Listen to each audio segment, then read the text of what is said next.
Failure is one of those things that shatters any preconceived notion you had of yourself. It takes you away from the realms of speculation to an abrupt contact with reality. You failed to meet the ideal and you know it. Depending on what one failed at, the emptiness and the disappointment can be rather disconcerting. Some cry in bathrooms whilst others languish in silence. All attempts to console you will most likely fail, and surprisingly will achieve the opposite. You will feel pitied, looked down upon, and if you have any spark of ego left, that will definitely rub you the wrong way. The very people who sincerely wish you well will feel like buzzing flies in your ears, a nuisance you would rather do without. Failure has the propensity to tint one's vision of the world and warp perspective. It puts question marks on the self in a way that is difficult to argue against. It feels eternal, almost as if the sun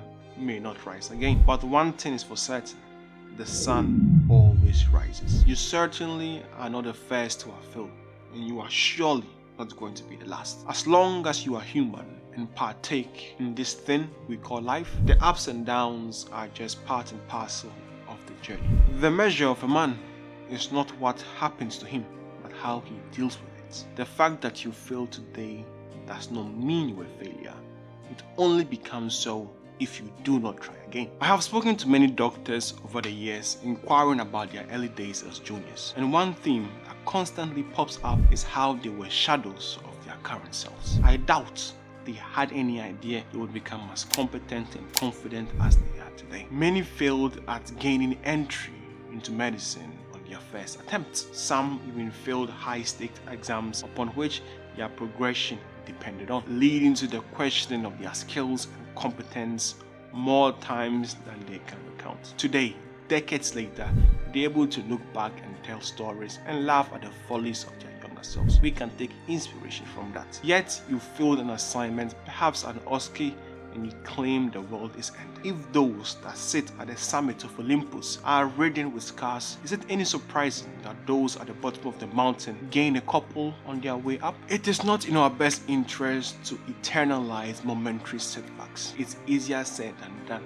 Believe me, been there, done that. But the truth is, what other choice do we have? We can dwell on it from sunrise to sunsets, and it will make no difference whatsoever. So why waste the time? Life without adversity is unfulfilling because it gives you no chance to test yourself. You only find out what you are made of when things go left. If you are just talk or you actually walk the walk. Failure gives you the opportunity to analyze, reassess, adjust, and take action again. Guess what? You could still fail again. And that is the reality. But at least you have two ideas on how not to approach the task at hand. Failure stings the most when the ego is intertwined with the outcome. The goal becomes your identity. I say this because a healthy chunk of us wanted to become doctors, and there is no need to pretend otherwise. Some of you see the role as a stepping stone, a small price you have to pay to get to the ideal. Others may see it as settling, a constant reminder of your failure and inadequacy, the flames of which the current climate stokes ever so effortlessly. Truth is, you can always try again. It may cost you in time, financially, and mentally.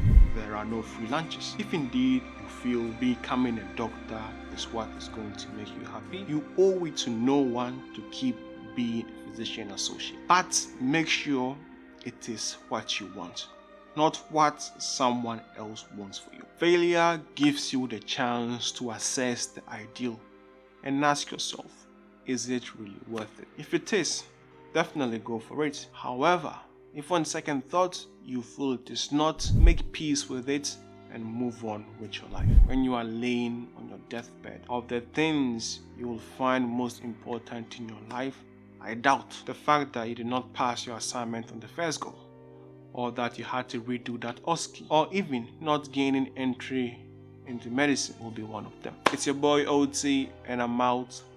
Salute!